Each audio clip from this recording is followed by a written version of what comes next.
이 시간에는 우리 모두가 다 하나님만 해서 선교사이고 선교의 사명이 얼마나 중요한가를 우리가 느낄 수 있는 동영상 하나를 먼저 여러분들에게 보여드리고 말씀을 전하도록 하겠습니다. 보여주시기 바랍니다.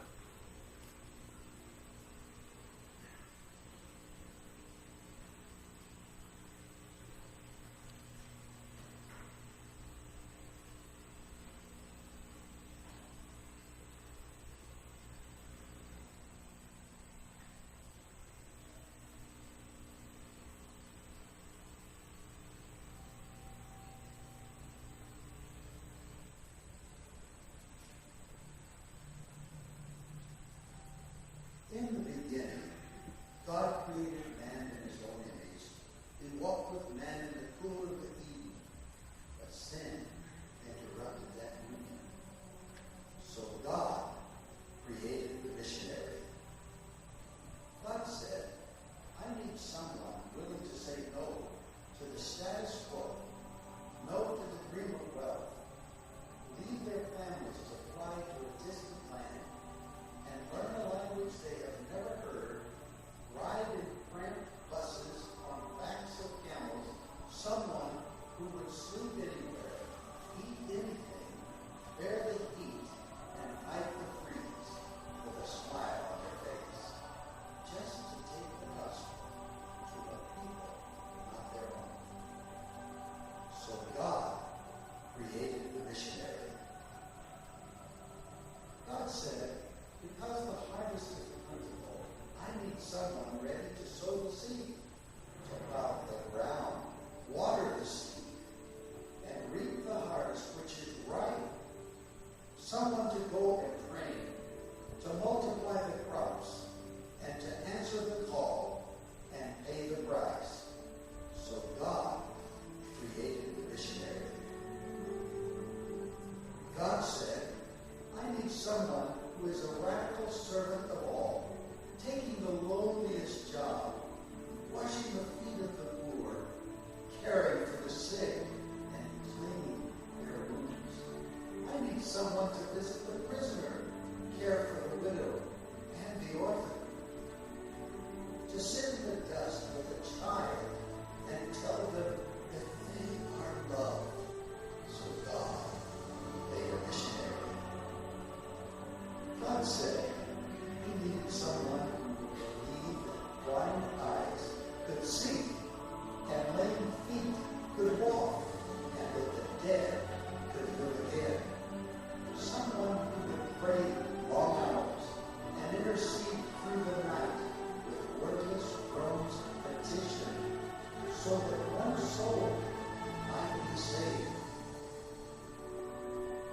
God said, I need someone honest and brave, full of grace, mercy, and compassion, free from fear and passivity, walking in true identity.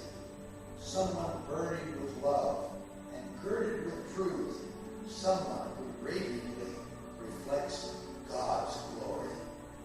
So God made a missionary. God said, I need someone who would say yes before they were asked. Someone who would go to distant islands, barren deserts, inner cities, closed nations, next door neighbors, and prestigious universities to reach the unreached. Who would hike any mountain and endure any obstacle, because all of they believe in him, of whom they have never heard.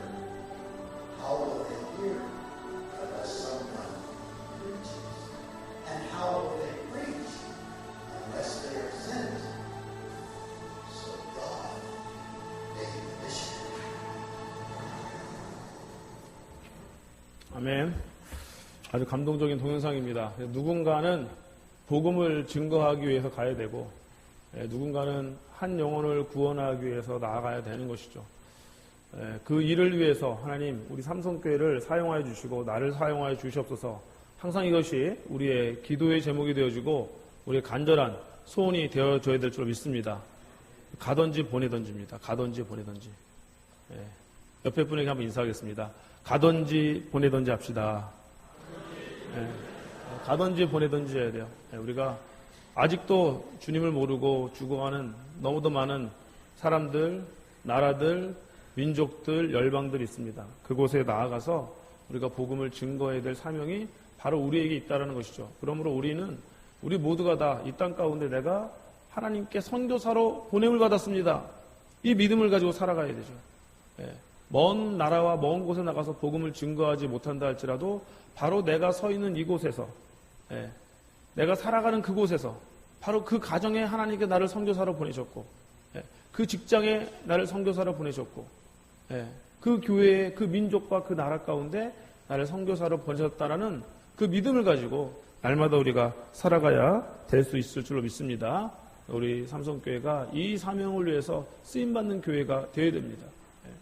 교회가 크고 작고가 중요한 것이 아니라 하나님의 사명을 얼마나 잘 감당하기 위해서 날마다 애쓰고 분투하는가, 그것이 중요한 것입니다. 그러므로 우리는 하나님, 내가 사명적 인생 혹은 선교적 인생을 내가 살겠습니다.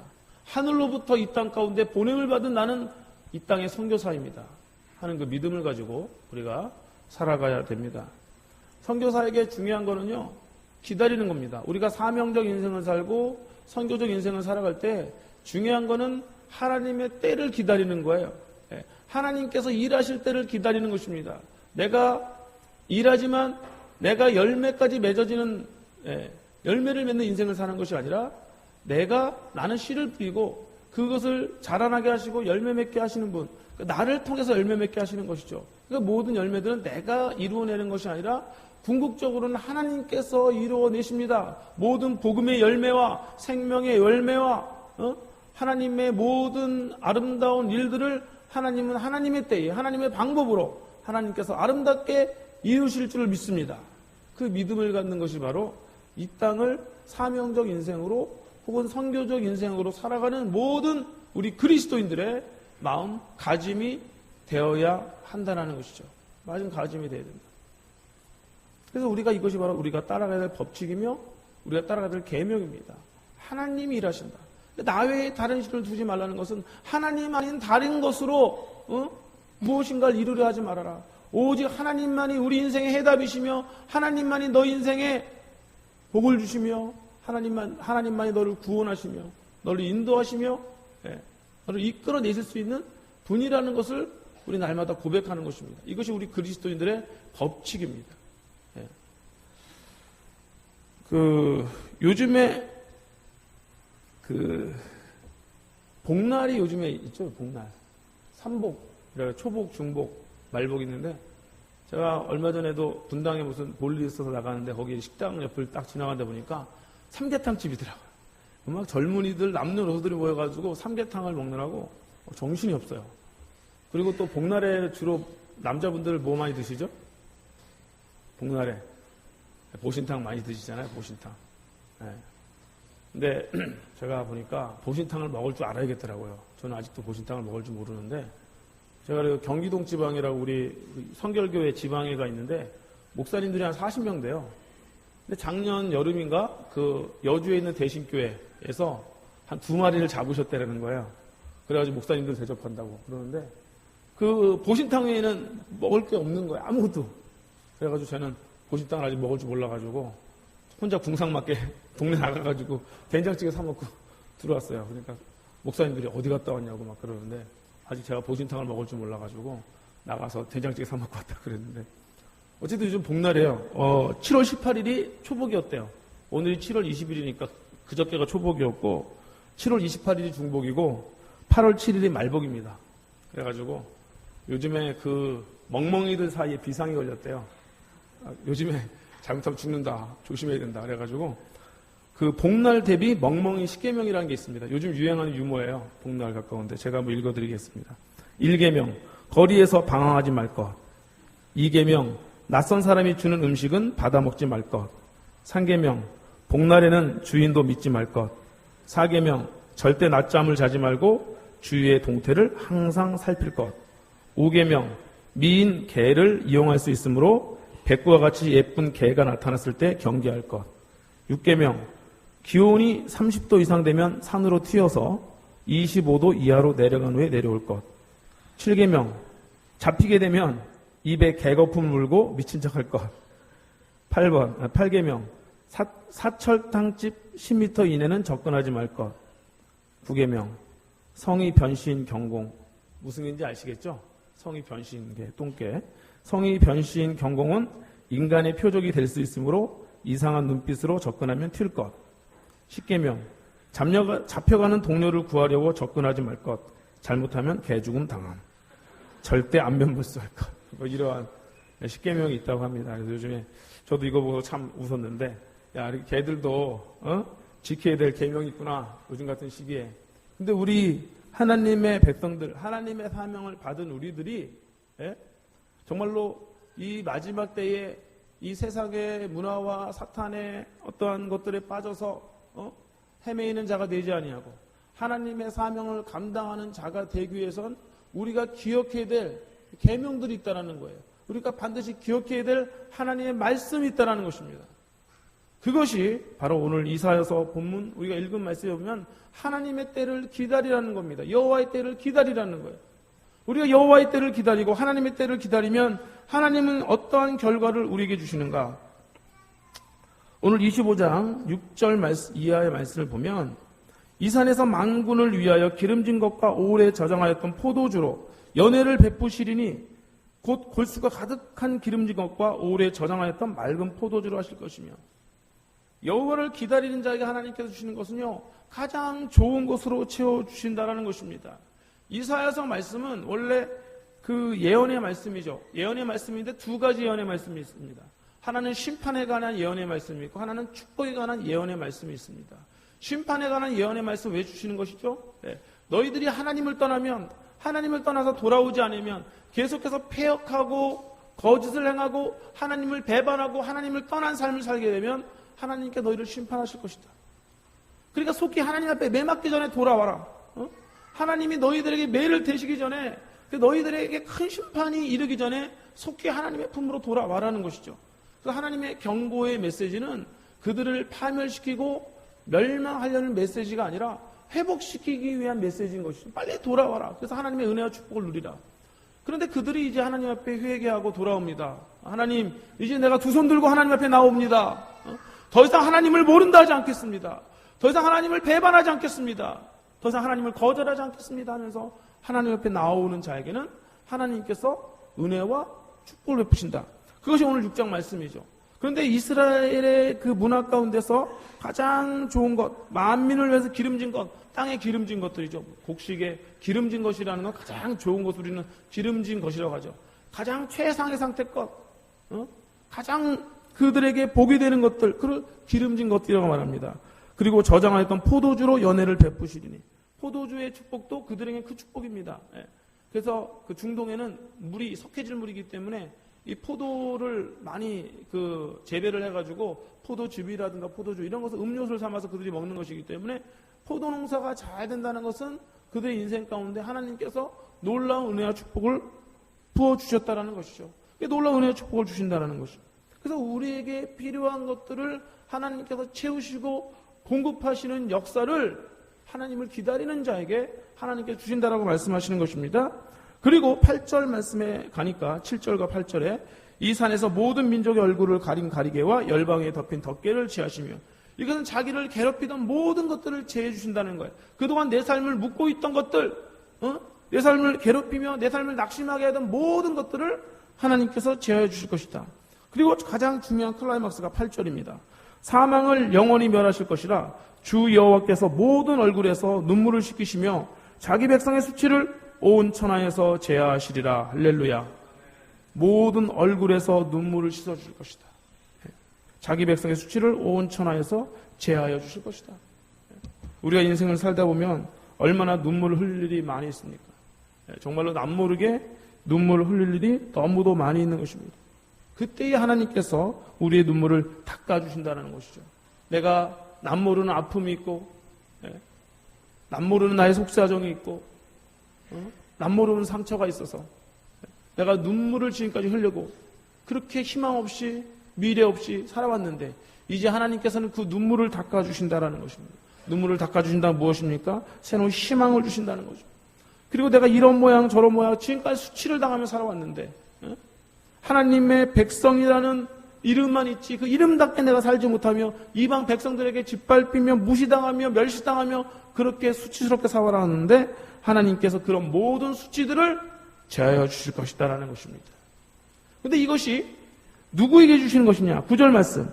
그날에 말하기를 이는 우리의 하나님이시라. 우리가 그를 기다렸으니 그가 우리를 구원하시리로다.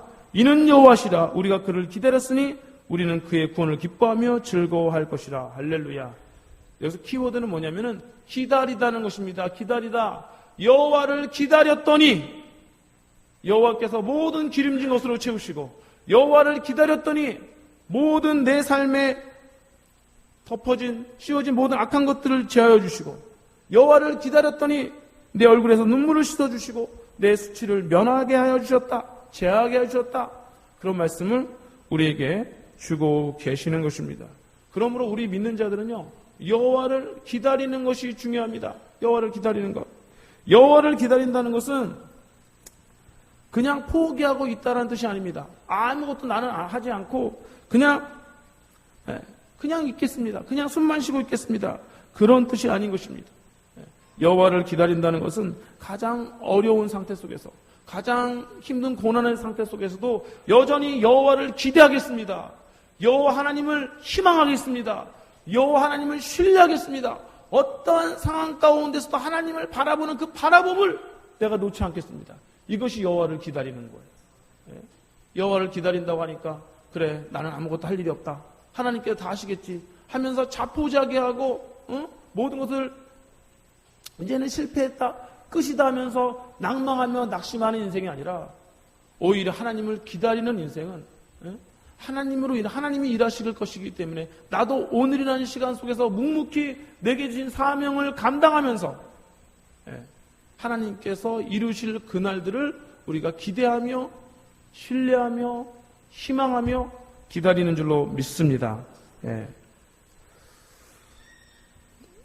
여호와께서 모든 얼굴에서 눈물을 씻어주시고 자기 백성의 수치를 제하여 주시고 모든 것들을 구원하시는 그 구원의 은혜가 어느 때 이스라엘 백성들에게 임했냐면 우리 21장 11절로 가보겠습니다. 이사야서 21장 11절입니다.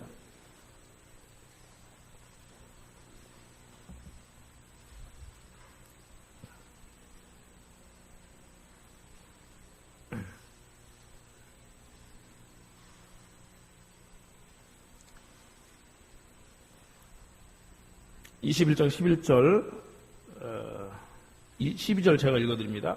두마에 관한 경고라. 사람이 세일에서 나를 부르되 파수꾼이여 밤이 어떻게 되었느냐. 파수꾼이여 밤이 어떻게 되었느냐.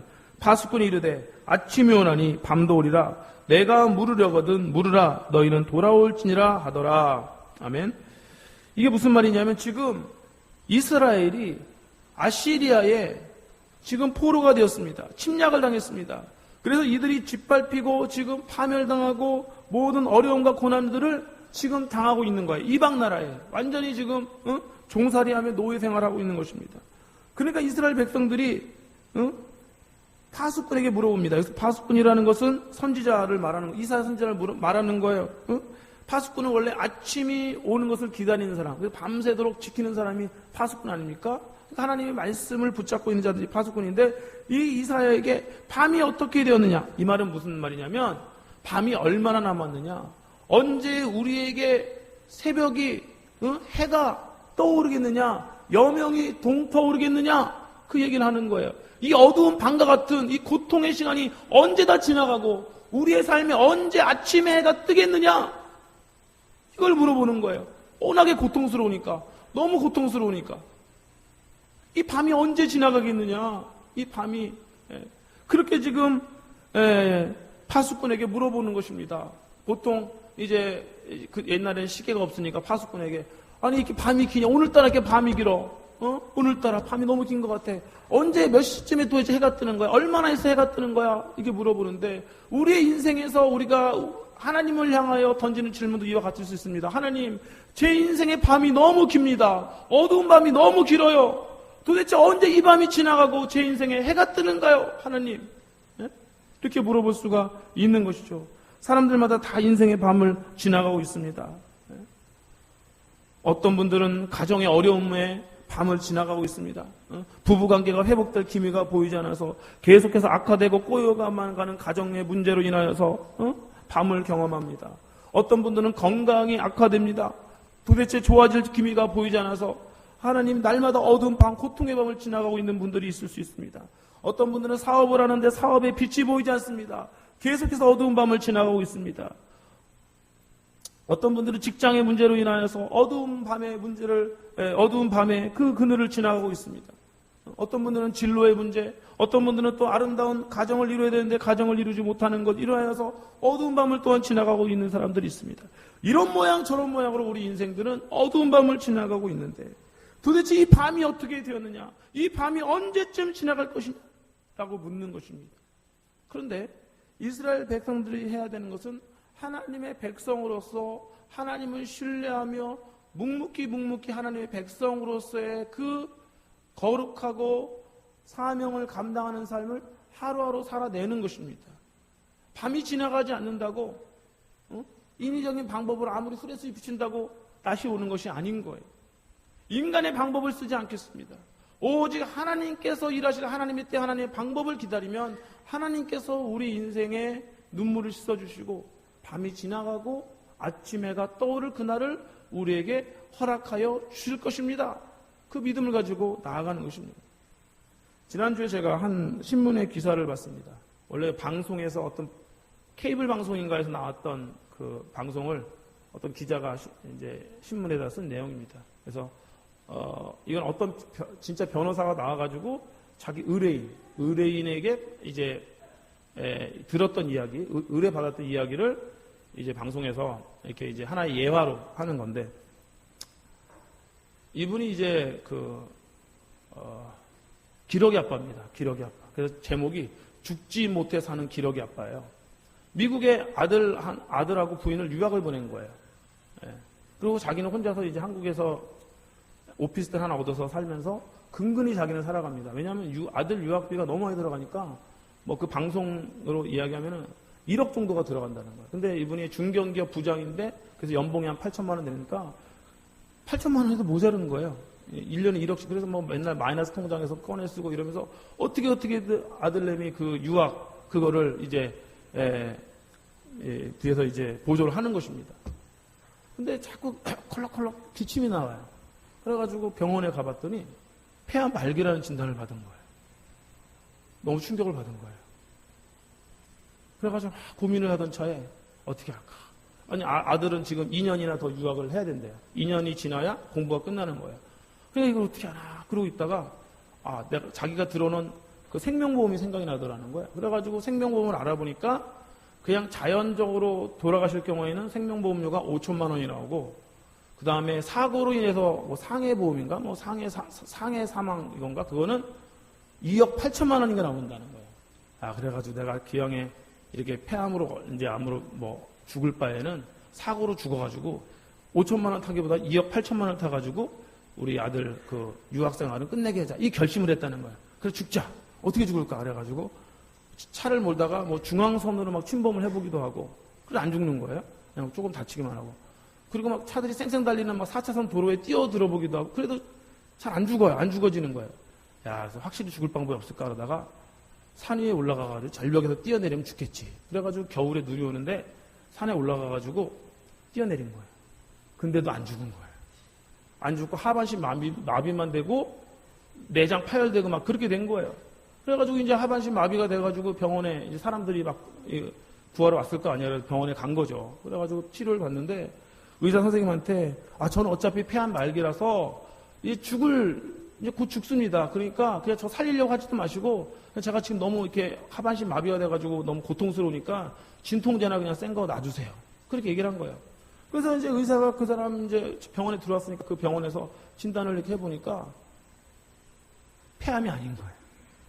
폐암이 아니야. 폐렴이 좀 심한 건데 전에 병원에서 오진을 한 거예요. 폐암이라고. 이 사람이 너무 황당한 거예요. 아니, 내가 폐암이라고 그래가지고, 이제 얼마 못 산다 그래가지고, 이제 내가 죽으려고 절벽에서 뛰어내리고, 차로 중앙선 침범도 하고 막 도로에 뛰어들게 됐는데, 이게 도대체 뭔가. 그래가지고 너무 화가 나가지고, 그 전에 이제 자기를 폐암 진단을 했던 병원을 이제 소송을 하려고 했다는 거예요. 그래가지고 변호사를 찾아온 거예요. 소송하려고. 그런데 소송을 했는데 법원에서 뭐라고 판결을 내렸냐면은 당신이 절벽에서 뛰어내리고 뭐래가지고 하반신 마비된 거는 저 병원의 책임은 없다. 오진에 대한 책임은 있지만 당신이 절벽에서 뛰어내려가지고 하반신 마비된 것에 대해서는 그 병원의 책임이 없다 그래가지고 그 병원에는 그냥 오진한 것에 대한 500만 원 벌금만 물게 하고 그 사람 인생이 그렇게 된 것에 대해서는 병원 책임 없다 이렇게 된 거예요. 그러니까 이 사람이 너무 억울한 거예요. 내가 그 폐암 진단만 받지 않았어도 내가 이렇게 되진 않았을 텐데 폐암 진단 받아가지고 내가 이제 이렇게 된 거예요. 근데 이제는 죽지도 못했죠. 회사로 돌아가려니 회사에도 일할 수도 없는 거예요.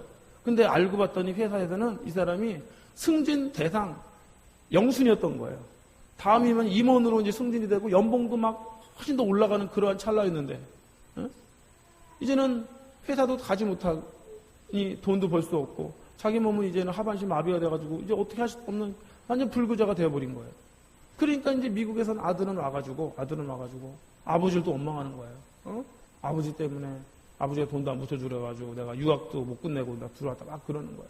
그러니까 이 사람이 너무 막 속이 상한 거예요. 내가 뭐 때문에 이렇게 지금 절벽에 때려가지고 죽으려고 했는데 누구 때문에? 그러니까 이분은 너무 막 속이 상한 거예요. 그리고 이분이 왜 폐렴에 걸렸나 보니까 그냥 아들내미 미국 유학생을 뒷바지 하려니까 자기 자신을 쪼들리며 사는 거예요. 전기불 하나도 제대로 켜지 못하고 겨울에도 그냥 난방 제대로 하지도 못하고 추운 데서 자다 보니까 콜록콜록 기침이 나와가지고 병원에 가보니까 폐암이라고 그리고 오진을 받은 거예요. 이 모든 걸 생각하니까 이분이 너무너무 억울한 거예요. 자기 인생이. 그래가지고 이제 그래서 지금 죽지 못해 사는 기력이 아빠다 이러한 기사를 제가 신문에서 읽은 적이 있습니다. 뭐냐면은 밤이 깊은 거죠. 인생의 밤이 찾아온 거예요. 폐암이라는 진단을 받았으니까 이게 얼마나 큰 인생의 밤이 찾아온 것입니까? 그러나 인생의 밤이 찾아왔을 때 자기의 생각대로 이미 다 결론을 내버리고 낭망하고 절망하고 결론을 지어서는 안 된다는 거예요. 나는 그분이 그리스도인이었다고 한다면 조금 더 하나님을 바라보면서 기도 가운데 나갈 수 있었다고 생각합니다. 하나님의 때를 기다릴 수 있었다고 생각합니다. 그렇게 극단적인 선택을 하지 않을 수 있었다고 생각합니다. 자기 인생에 대해서 내 인생이 이미 끝난 것이다라고 결론 내리지 않을 수 있었다고 생각합니다. 하나님은 밤이 깊지만 그 밤을 계속해서 밤으로 놓아두시는 분이 아니라 반드시 그 인생 가운데서 해가 떠오르게 하는 분이신 줄로 믿습니다. 우리는 그 믿음을 가져야 돼요. 그것이 바로 하나님을 기다리는 성도들의 모습인 것입니다. 우리는 하나님을 기다려야 돼요. 성경 말씀에 보면은 여호와를 기다리라, 여호와를 기다리라. 얼마나 그런 말씀 가득 차 있는지 몰라요.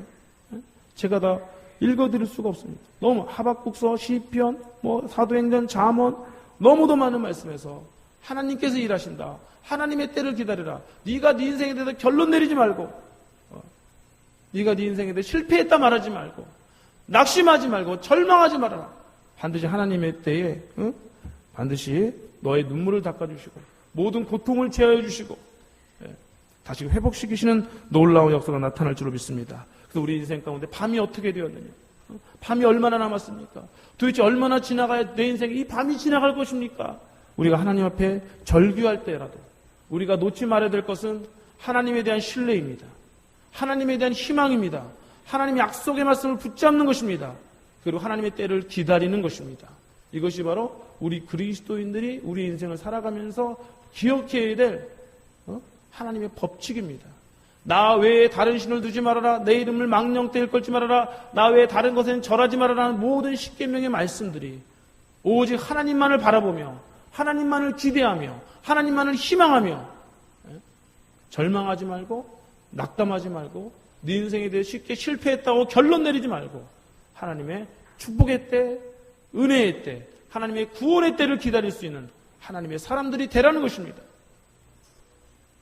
그러므로 우리들은 다시금 하나님께 회복시키시는 그 회복의 은혜를 우리의 삶의 모든 영역 가운데, 가정 가운데, 사업 가운데, 직장 가운데, 나의 건강 가운데 하나님께서 다시금 회복시키시는 그 은혜를 경험하여서 하나님의 사명을 감당할 수 있는, 마치 선교사처럼 감당하고 사명적 인생을 살아가는 자처럼 감당하여서 하나님의 놀라운 은혜를 날마다 우리의 삶 가운데 구체적으로 경험해 나가며 하나님의 사명을 감당할 수 있는 저와 여러분 다 되시기를 주님의 이름으로 축원을 드립니다.